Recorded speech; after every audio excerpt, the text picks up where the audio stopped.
I think we have to keep in mind it's the beginning of the season, so we can't expect that the sharpness is going to be there and that everything that we want to accomplish is going to happen right off the bat.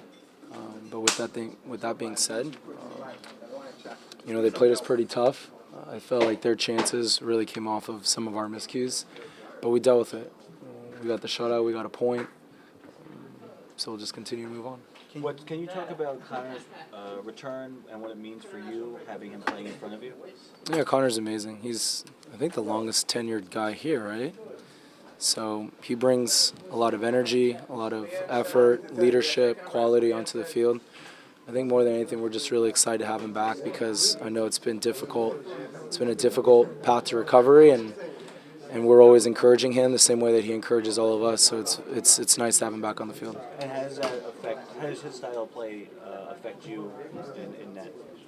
I don't think it affects me. I think it only helps me. Right? Well, okay, it does affect me in that we're going to be strong with him. But look, there's a lot of quality players on this roster, and right now it's about putting the right guys in the right spots, getting guys going, knowing that even when you have a strong starting 11, there's guys off the bench that can come and make a difference, and I think that's one of our strengths.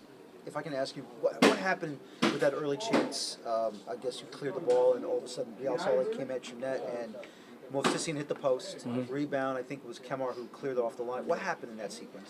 Did Movsisyan hit the post? I think it was Saucedo or something, or Lennon or something, yeah. I mean, I tried to play the ball to Damien, and it just had a little too much weight on it. Maybe it was a little more to his feet, and so it put them on the break, and they were able to get a good chance off of it. But nonetheless, the defenders did a great job to cover, and they didn't score. What's your thoughts about playing during the international break? It's tough, but I mean, it's not like my opinion is going to change anything. I mean, I'm curious about your opinion. The way I see it is, it's business as usual. Obviously, we're missing Sasha and a couple of other players, but teams are missing their players as well. I mean, they were missing a bunch of guys. So it's just the way that the schedule is made up, and I guess I don't really have a strong opinion one way or the other. Just out of curiosity, this is the first time you're a captain for the Red Bulls. I know Sasha's with the national team. Is it the first time I've been captain? I've seen you with the captain's armband, wearing it. But I mean, unless I'm mistaken, I don't remember. All due respect, Daniel. That's fine, but I'm just curious to know, when was the last time, either in Germany or high school or college, when was the last time you've ever worn the captain's armband? The last time I wore the captain's armband was last year in CCL when we were down in El Salvador and Guatemala, I didn't see that.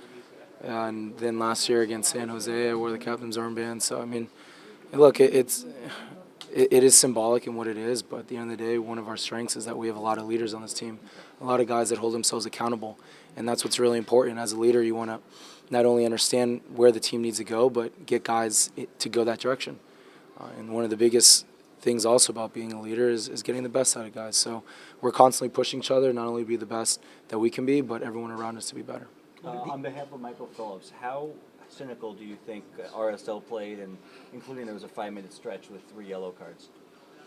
It's not surprising. It's not as if they're the first team to do that. Teams know when they come to Red Bull Arena that it's a difficult place to play and that they're going to get the best of us.